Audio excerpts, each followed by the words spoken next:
Got some really exciting news that I am doing a road trip. So that means I'm going to 5 All Elite Wrestling shows the next 2 weeks. I'm going to Philadelphia this weekend. And then next week I'm going to Manchester and Providence, Rhode Island. And then the week after that, I'm going to Bridgeport and I'm going to Albany.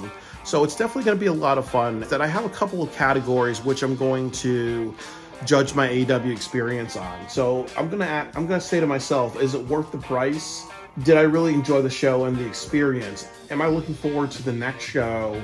How was the match card before the show? And did they do a great job building the full gear? And I think these are all reasonable categories to see if it's worth the price, to see if, they have a really good match card, because sometimes the shows are a bit like filler. And then also, too, that, in the past, they've really struggled with building up to big pay-per-views or big events, really. So, I'm really excited to tell you guys, bring you guys along for this road trip and tell you guys how this all is.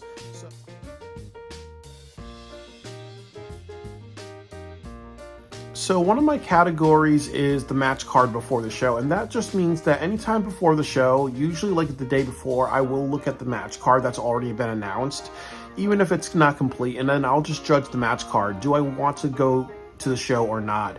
And then the reason why this is important is because All Elite Wrestling has had an issue with their match cards. Sometimes you'll have really great matches like Swerve Strickland versus Shelton Benjamin, and then sometimes you'll have really, really bad matches like Emi Sakura versus Mercedes Moné, because most people don't know who the hell Emi Sakura is. So with the Liakura Center, they actually have Mariah May versus Anna Jay for the Women's World Championship. I really want to see this match. They're both like fierce, badass women. So that's going to be a real cool match. So I automatically give that a 4 out of 5 in me wanting to see that match. For Kyle Fletcher versus Commander, I give that a 3 out of 5. Like, Kyle Fletcher, I like his gimmick. It's going to be a good high flyer thing. I think Kyle Fletcher is smart to understand that he's playing a heel character or more of a ruthless brawler. So therefore, it definitely works for Kyle Fletcher to have a bit of a brawler offense. Kyle Fletcher, I like his mic work. And I like what he's doing with his character, really. But the problem is Commander is somebody who always loses. So, that hurts the match, really. So what I would say is automatically I give it a 3 out of 5 because I really like what Kyle Fletcher is doing. And then the next match is Thunder Rosa versus Holly Cameron, a Day of the Dead match. They're not telling you what a Day of the Dead match is, but I'm going to make an assumption. I assume it's going to be like a casket match. And I also assume it's going to be like a hardcore match with Day of the Dead decorations and all that. So I give it a 3 out of 5 for a couple of reasons. I'm a fan of the hardcore matches. Thunder Rosa, we know who she is. She's a badass. She has a really great, distinct look with her face makeup. And it's going to be a match that I think a lot of people would like to see. And people are very intrigued because you're not telling everybody what it is, really. So there's some intrigue into it. But the problem is you have Holly Cameron. Holly Cameron's been a bit of a joke wrestler. So it's another, another match with like a jobber and all that, really, so it does lose some appeal. So I would say I give it a 3 out of 5 because I'm really excited for the Day of the Dead thing. So overall, when I think of the Liakura Center with these 3 matches, I give it a 3 out of 5 in my sense of looking forward to the show based on the match card.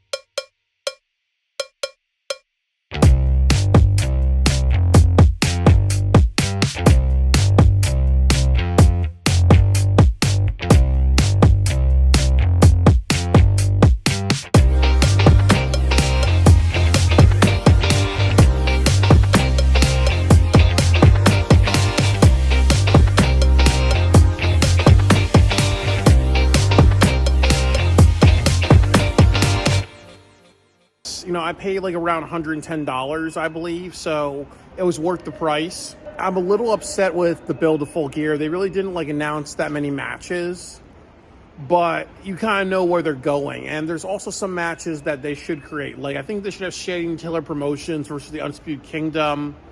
I really want to see Action Andretti versus Pac. One big downside with the show tonight was Ring of Honor, because once again, you don't know who the fuck these people are. The only person that you know was Sammy Guevara and Dustin Rhodes. I actually walked out at the end of it, but it's almost like, it gets to a point where it's like, if you want Ring of Honor to be a television show, if you want ratings, we gotta know who the fuck these people are. These people need to get on the fucking microphone and fucking talk and give us a storyline. What do they want to achieve? What titles do they want? Who do they want to feud with? How do they want to get things?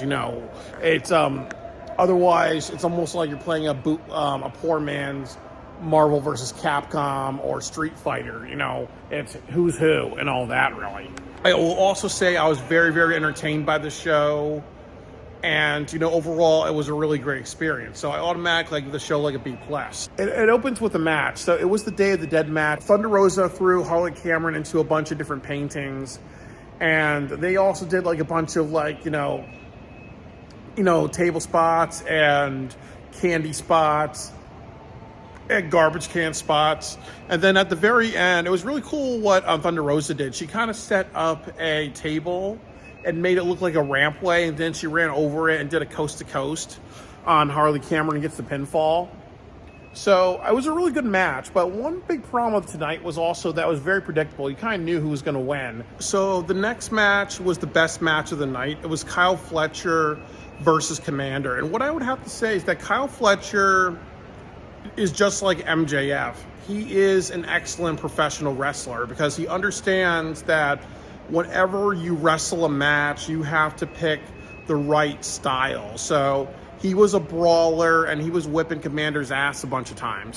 I think that the only problem with Kyle Fletcher is that he has to understand if he is a heel and he's trying to antagonize the crowd, pick the right character to play, because he was joking around a little bit. He was kind of smiling and he was almost like Chris Jericho a little bit, where he was having a little fun being a professional wrestler, and you can't do that. If you're going to be a jerk character, be a jerk character throughout it. I felt he was having too much fun. So as my road trip goes, yes, it was worth the price. So I would just say it was 4 out of 5. Do I look forward to the next show, the Manchester show?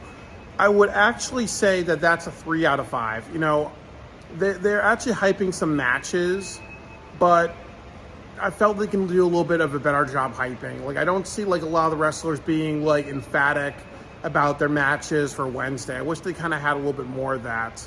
Did they do a good job building the Full Gear? And that's a controversial one. I would give it a 2 out of 5. They're actually announcing that, there's going to be a tournament for the tag team division, and there's going to be a fatal 4-way. And as Jim Cornette said, lazy booking, because that's when you have a multi-person match. You're gonna have 8 people in a match at Full Gear, and it's gonna be a bit of a mess, really. But I also will say that the other problem with it is during the opening segment, they should have talked about this, just because that would have added a lot more, but they didn't. So there was some disorganization. Orange Cassidy, like I've said, he's getting more serious, but he's not done anything that kind of creates that big pop or big boom, really. And they've hinted at matches, but they've not announced any matches. So because of foreshadowing, I'm okay with that, but I wish there were more matches listed on the card, really.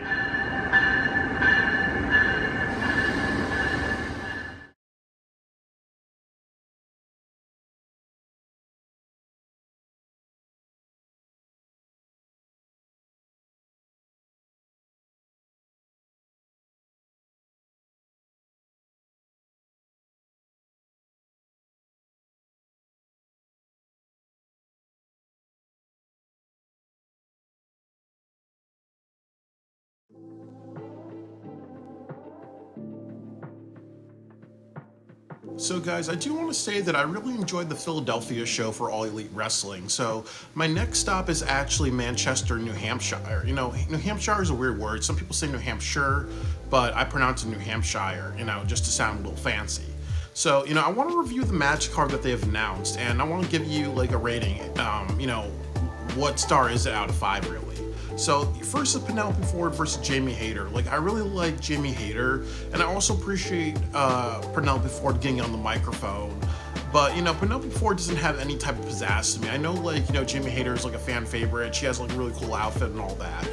So I'm looking forward to seeing their match, really, because I like that they've actually, it's not a match that, how should I kind of say that there's no build. There's actually some build. There's actually just some, sense of, what these people are doing, why they're feuding.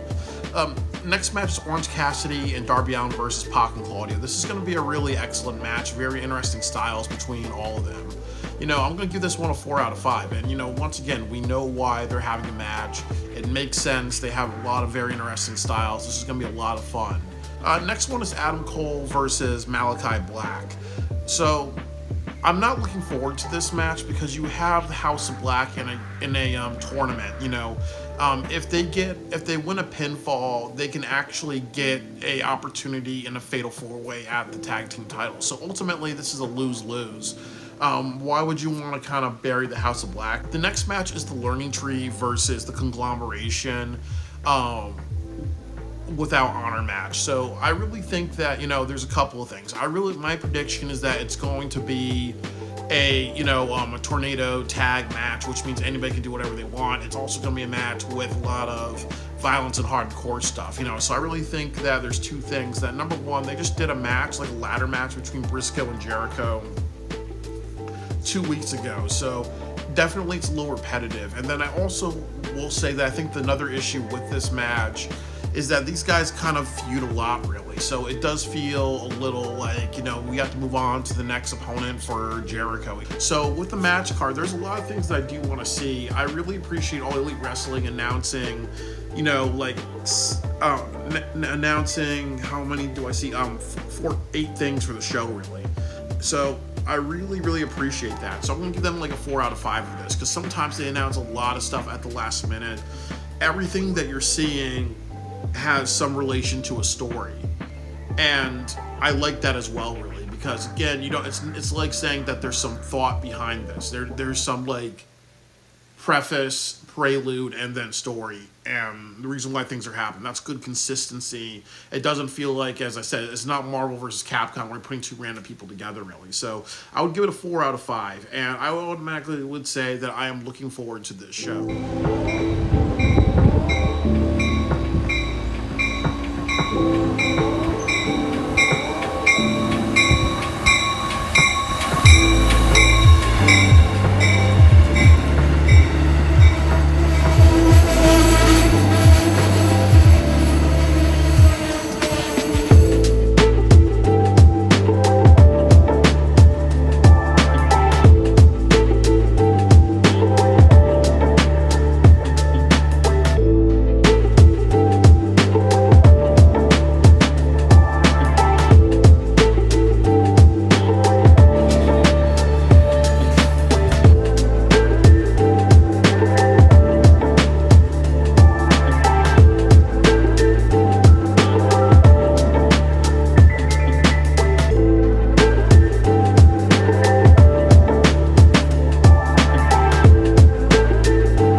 So guys, I really want to say that I enjoyed the show tonight at the SNHU Arena. So the show kicks off with the Hurt Business, just talking about business and, showing footage of what happened last week. And then Swerve comes out and the whole crowd was all really excited, and they're all really just, pumped.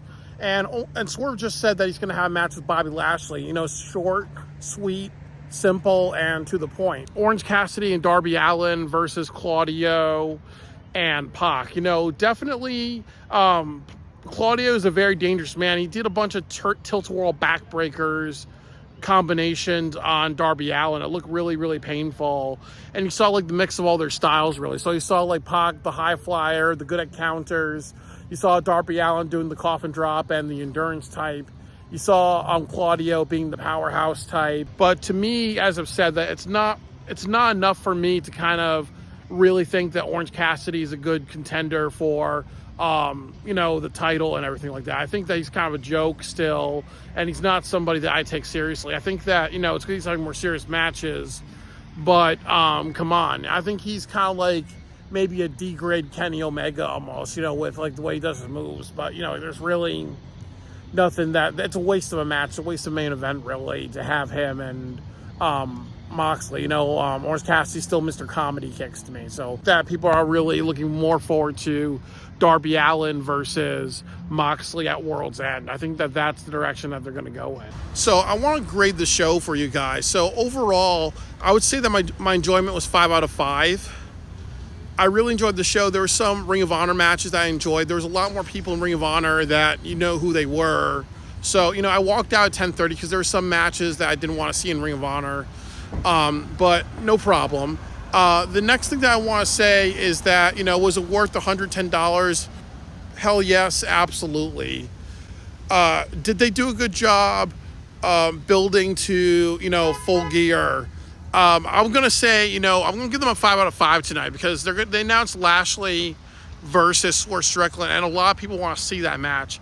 It's very clear that they're going to do Fletcher versus Ospreay, and I really want to see that match as well. So they have a lot of really just things that are like, hell yes, I need big money matches. Do I look forward to the show tomorrow?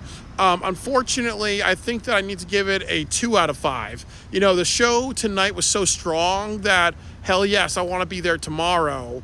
But the big problem is that they didn't really announce anything. If you look online, the last time I checked this morning, there was only one match announced, which was the Outrunners versus Top Flight. So when I add everything together, most of these were like 5 out of 5s, and I really think that I walked away tonight very, very happy.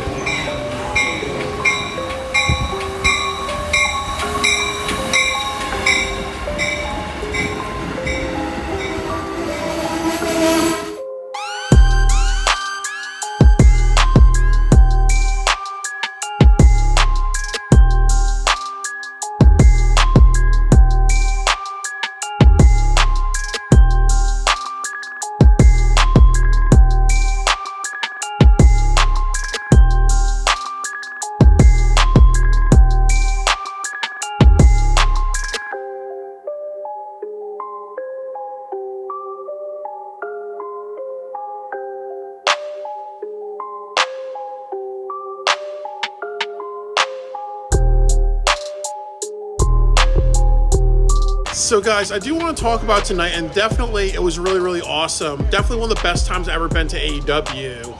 And actually it was really crazy because we actually saw the Peter Griffin impersonator. It opened up with the House of Black versus the Premier Athletes. No, the Iron Savages. And I was a little worried about this match because the thing about it is that it's a very weird thing to open up with a squash match. So, what happened was that, the Iron Savages, once again, people who are big men who could be really serious, badass heels, once again loses to the House of Black, really. And the reason why they had this was because they wanted to set up FTR versus the House of Black, which is actually going to be on the Dynamite show for next week in Connecticut, my hometown, so my home state. So it made sense for them to do it just to kind of set them up, make them look strong, especially after two of them jobbed to Adam Cole, really. So I kind of see why they did that. Top Flight versus the Outrunners, and with the Outrunners, they did a really great job in this match. And it's like, as I said, that I think one thing I didn't like about the match was that afterwards the Outrunners were not speaking on the microphone, but definitely there's an appeal to them. They definitely try to emulate the Hogan and the Macho Man thing. And I also like that scoop slam thing that they do. So it was a really awesome match, and I really, enjoyed it. There was Roderick Strong versus the Beast Mortos, and it was definitely a match that bothered me because, Mortos is a really great wrestler, but he loses way too much.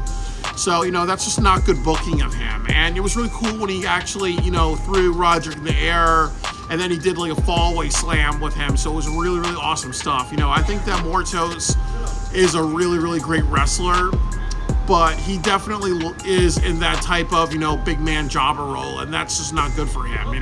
He's almost like in the Brian Cage role, and that's just not good. With Jack Perry and Action Andretti. So once again, like what I said about Top Flight, always in the losing spot, really. But this was kind of like the match of the night, really, because a lot of people were losing their minds because the Peter Griffin guy got a lot of attention. The match was good. Jack Perry acted like a brawler type. Action Andretti included his like flippy offense, so it was definitely a really great combination of styles. It was a really, really good match. So when I grade this show for my road trip, I would say that yes, it was worth the price, and it's actually really weird that I say that because my ticket was around $240. And as I said, the match card before the show was actually a 2 out of 5 for me. And actually, they had some matches tonight that they should have announced. Like honestly, Action Andretti versus Jack Perry. You could have even done AR Fox versus Nick Wayne. They should have announced that. And there was a couple of other things. Do I look forward to the Bridgeport show? Absolutely. Like tonight was fire. I really, really enjoyed it. For the build to Full Gear, they just announced that it's going to be Daniel Garcia versus Jack Perry. So I'm happy to see that. So, that automatically makes me more excited for it. But definitely the Outrunners being in that Fatal 4-Way, yes, they need to be put in a bigger spot. So I'm really happy to see that. So, automatically there's 2 results that make me want to see Full Gear. So when I add everything together, this was possibly, maybe like a B+. I'm really, really looking forward to Bridgeport.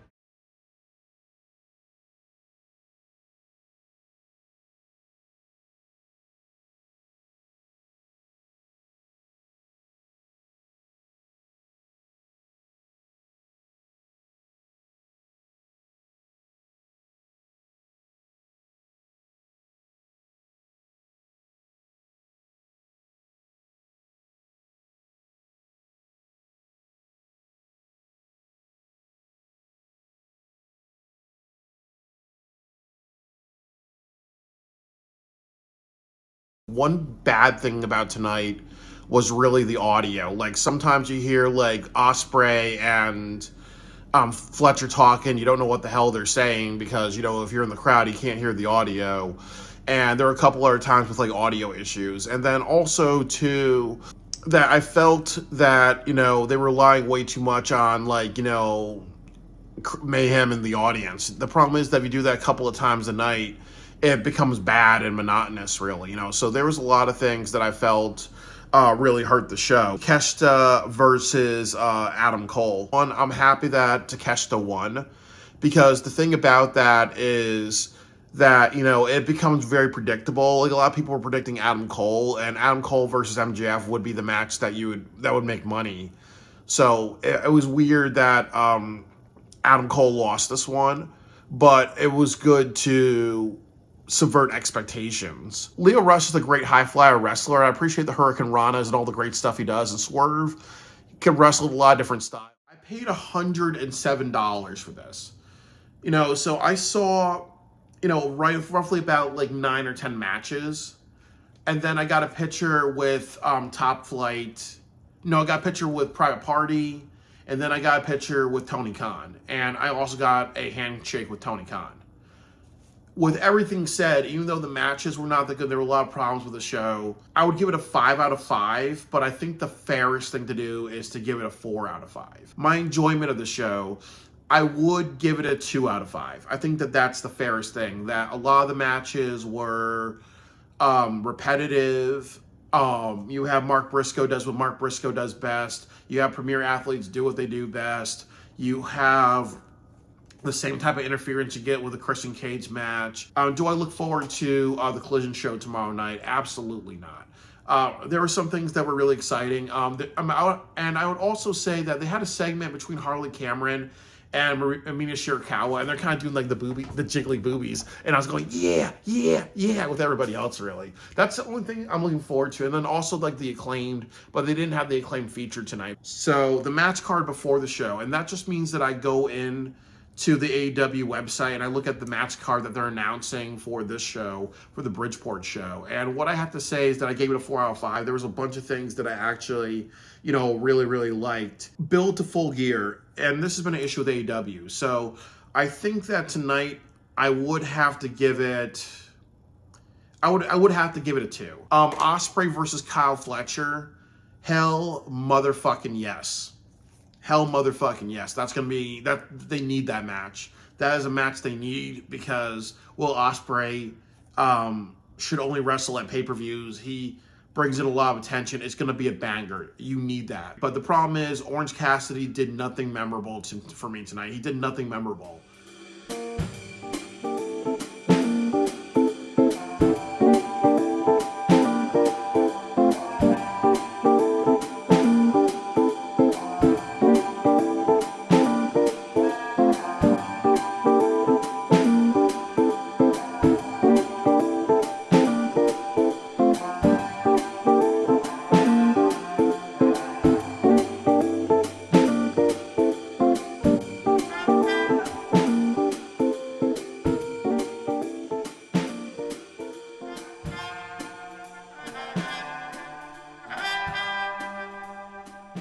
This was actually, a really, really good show. That there was a lot of like matches tonight if you went there live in Albany. Like they did a lot of ROH taping, and also too, one thing that threw me off is that actually the Collision show ended around like 9 p.m. and it was just because this was a taping, so they didn't really have the same like time constraints really. So I want to go over the matches for tonight. So the first match was Mina Shirakawa versus, Harley Cameron. And they did a really good job. There were a bunch of submission moves. There was a bunch of, offense from both of them.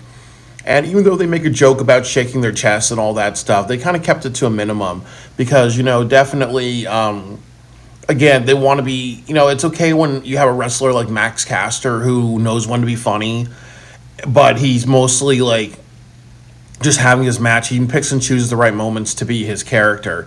And that's what you need in professional wrestling, really, so that way it's a little bit more tolerable. But obviously, Mina wins this match, gets a great response from the crowd. I'm not sure what they're going to do for Full Gear, if they're going to defend the women's championship, with Mariah May. The next match was Johnny TV versus Daniel Garcia.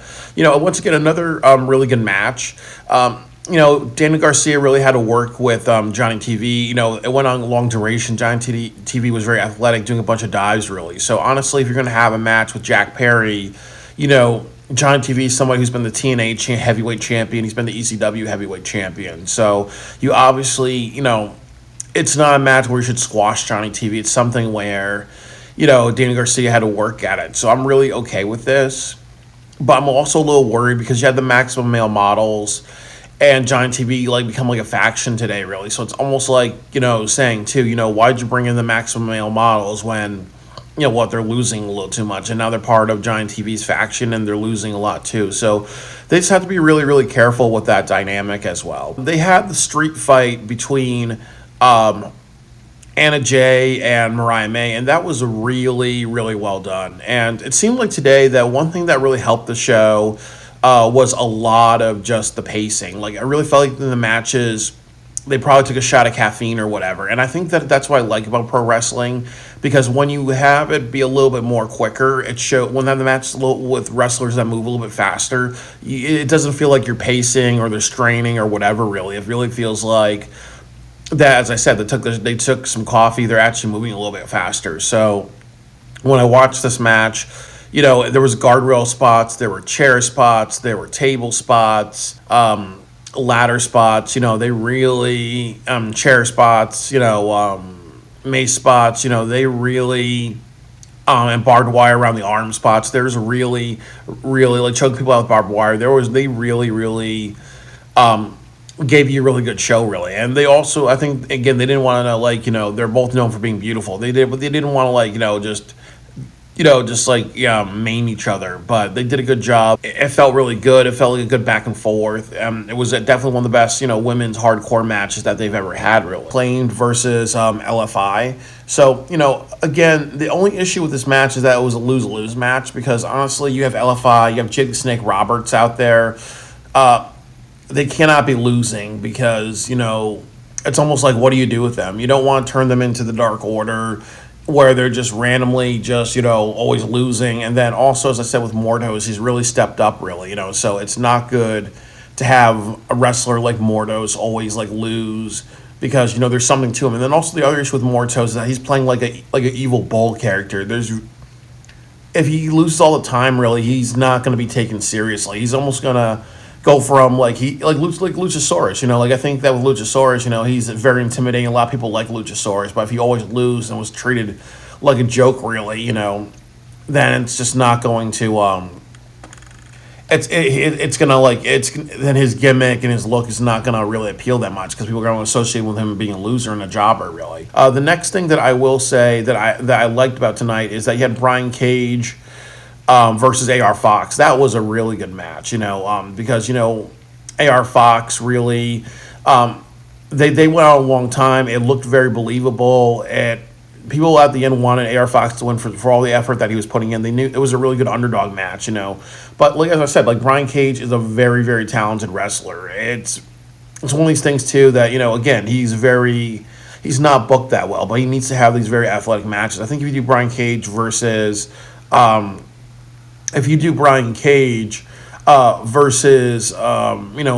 Ospreay, I think that'll be a really, really excellent match. And that would be something that I would really love to see, So, overall, there was a really great match. Then Shelton Benjamin had a match. I forgot against who he had a match. But ultimately, MVP, he really is a great hype man. And I really think that, the Hurt Syndicate, if the Moxley faction is not working out, the Hurt Syndicate needs to be the top villains. Because I really think that it would do a lot of, good for AEW, really. But, as I said, that I think that, that there was a lot of great stuff. I saw I think they had over close to 15, 16 matches tonight if you incorporate all the stuff that they had on Collision and then all the stuff that they had on Ring of Honor. And, it was definitely a bang for my buck, really. I think I paid around $110. So to go over my grading system, was it worth the price? Yes, 5 out of 5. Was I entertained throughout? Yes, 5 out of 5 because obviously I stayed until the very, very end of the show. So the next thing is, do I look forward to Full Gear? This one, I'm going to give them a 2 out of 5 because they had Moxley do a segment. It didn't really pop for me, and he's supposed to be defending the heavyweight title against Orange Cassidy. Really, Orange Cassidy wasn't there, so there was nothing that got me interested. But the only thing that made me happy tonight is that you will be getting the Acclaimed in the Fatal 4-Way, and that is something that really, really needs to fucking happen. The next thing that I will say is, did it make me look forward to next week's show in Reading, Pennsylvania? Unfortunately, absolutely not. I would give it a 1 out of 5. They announced a couple of matches, but the only match that I remember is Hikaru Shida versus Chris Statlander. That has no appeal to me. They announced some other matches, but legitimately I don't remember. So I really just think that, as I said, that there's no sense of cliffhangers. There's no sense of, say they didn't even announce the Texas show that they're having for people in Texas and all that. I mean, obviously, you're in Albany, so that's really rare that someone's gonna be flying from this show and go to the Texas one. Maybe me, because I'm the one who travels to all the shows. But the thing about it is, there was not really that much build to Reading, Pennsylvania, and that's really bad.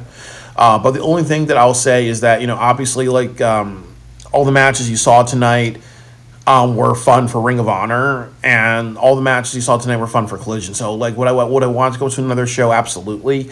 If I was into watching Ring of Honor, I would love to see all this stuff. And then also too, they had the Righteous versus a team. But then Dustin Rhodes and Sammy Guevara come out. That was really awesome to have that fiery pop, really. So yeah, I look forward to some of the ROH television stuff, even though I don't watch ROH. Definitely seeing this live Collision taping, this weekend if I have energy because I'm working. I look forward to those things. But your main show, your Dynamite show next week, there's nothing that makes me look forward to it. The only thing that they can do is have Ricochet versus Takeshita if they announce that match. That would actually make me really happy if they announced that eventually. The next thing that I will want to say is that my last thing is So, like, and my last thing, as I said before, is that when I looked at the match card, they only announced the 4 matches. It was Mariah May versus Anna Jay. It was the Acclaimed versus LFI.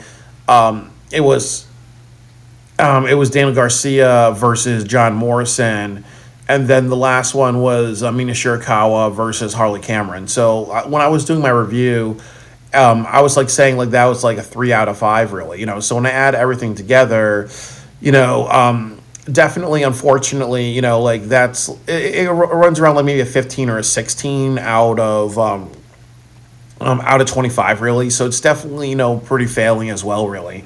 But I really think that, as I said, they have the matches that are good. They have somewhat of a decent, like, match card. And they also have a lot of entertainment and a lot of, like, perks for staying to the very end, really. But I think that, as I said, that, they always have to make sure, and I know it's hard, but you always have to make sure that every show you go to is a bit of a cliffhanger, is a bit of, like, oh, I want to see the next, show, really. And I don't remember anything about Reading Pennsylvania outside of the Statlander match, and Statlander doesn't draw money. And then the last thing that I'll say is with Full Gear, that, as I said, that, you don't have the right people defending the title, really. So I really would say that that, like I've said, like, like those things are the biggest thing, probably the most important things, is like building to your next television show, your next Dynamite episode. That's very, very important, and they didn't do that. And then the other thing is that, you're building to your next pay-per-view. Like, that's very, very important, so, and they didn't do that well tonight, really. So those things really, really hurt, and those things are very important things, So that's all I have to really say about this. I've enjoyed myself. I love this road trip. And, it's a beautiful ending,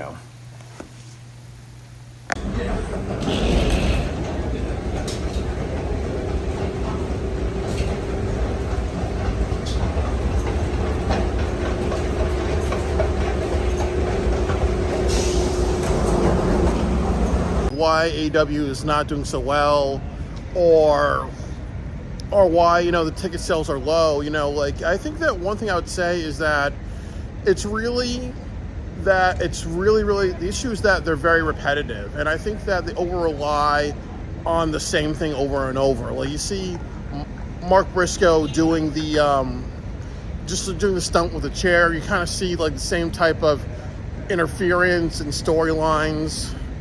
And I also think that, faction storylines are really, like, done to death in AEW. Like, it's always, like, faction.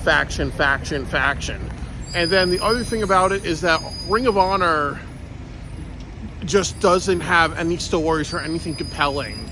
So there's nothing in there that emotionally grabs you. And it's like what they said, that the best way to become a professional wrestler is really to take an acting class. The best way to become a professional wrestler is if Tony Khan, like, hired all the writers from The Sopranos, or hired a lot of just people who can kind of make those emotionally charged stories. Have a group of people who can do that. And then also a group of people that can do, stuff like, okay, write about feuds, write about, serious situations, write about, like, allegories to contemporary issues. Have some people who can write about comedy and silliness. Have some people who can write about, sports stories, like watching Rocky or whatever. But also, he needs to be a better, like, leader. So, when you have those wrestlers that are like, well, fuck you, I want to do whatever I want, or fuck you, I have a lot of potential. Like Ricky Starks, for example, like, he wants to be a heel, but he's sitting at home, really. Like, you take those people and you say, you know what, fuck you, buddy, I don't need you, buddy. And that's just how he has to be, really. So I think that, as I said, I think that I just think that it's so much easy just to kind of, like, have a person have your own direction. I think it's kind of easy to just do what you always do, really. The thing what AEW always does is it's a bunch of factions, it's a bunch of belts, it's a bunch of throwing in a Japanese wrestler, and it's a bunch of just relying on the Dave Meltzer matches, So ultimately, like I've said, when you keep that style going for such a long, long time, it becomes monotonous and repetitive. That's just like why a lot of television shows don't last, more than 5 or 6 years. And then the other thing, as I said, is that I think that ultimately Tony has to make some really big choices. And the big choices have to be is that he has to find those people that, have that just like kind of almost take my direction, or just take, ideas that work, and they have to be like John Taffer or like Jim Cornette, in the sense that they have to be like, what, again, you stick with these visions, you stick with these ideas. We're going to have maybe a long-term storyline with one of these ideas. We're going to have a few short-term. And if it works in the short term, then we should do it more in the long term. And if people don't want to stick with it, fuck them and they're gone, really. And that's really that, really. And if, my ideas don't work, or like these whole like things that I'm saying, it's allegory, it's human story, it's, competitive stories, you can have some comedy stories and all that. You should just try to like maybe not rely on factions or whatever. Then you kind of see what AEW is going to be, really. So it's always just trying what people like and what people want, really. And as we all understand, that if you're doing the same thing and people are featuring the same way, it's just overly too many factions, too many titles, too many belts, over relying on a few stars that stand out above all this. It just becomes, repetitive bullshit. And that's why AEW struggles, really. As I said, that, Tony Khan is advertising a picture of him in a handshake after every show to as many people as he can, really, but eventually that's going to get old, really, so it's like what I've said, that I think that, you have to change AEW in a big way. That honestly, their get out jail free card is what they do between now and World's End, and building a great show to Grand Slam and being like, hey, we matter, hey, we're in a new direction, hey, our purpose is, we have good stories, we have good wrestlers, we have, wrestlers that want to actually be competitive and be athletic and be sports-based. We are not people like WWE, where it's more about aimlessly talking, aimlessly like repetitive storylines, or aimlessly like repeat matches like you see with Liv Morgan and Rhea Ripley. It's a TV 14 setting, so we're a little bit more edgy. We are a good environment for wrestlers that don't want to go to WWE. We are a good environment for wrestlers who are overlooked by WWE. And we actually matter and all that, and that's their purpose in the market. And then the other thing that I'll say is that you always change things up when it's not working. So if people don't like the overly violent wrestling, you can change it up. Really, you got to match the market. If the Japanese wrestling matters, and if it's right, keep it. If it's not right, then don't keep it. But you got to match the market. You got to see what people want. You got to keep doing the surveys. And then you got to be willing to change. And that's going to make AEW either a company that stays around and does better and does well forever. And that's kind of what its purpose should be. Or it could be like TNA Wrestling, where it goes underground for 15, 20 years after, Hulk Hogan fucked it up, really. Or it could be a company like WCW, where it had a high point and it had a low point and then it went away forever. So, it's whatever the company, as CM Punk famously said, it's whatever Tony wants it to be. And it really has to be a company about improvement, knowing a purpose, and knowing what the market wants. And some of it is, common sense, and some of it may be a little hard for them to realize, so, but I do feel like, as people told me, I should be working for AEW, but, it is what it is.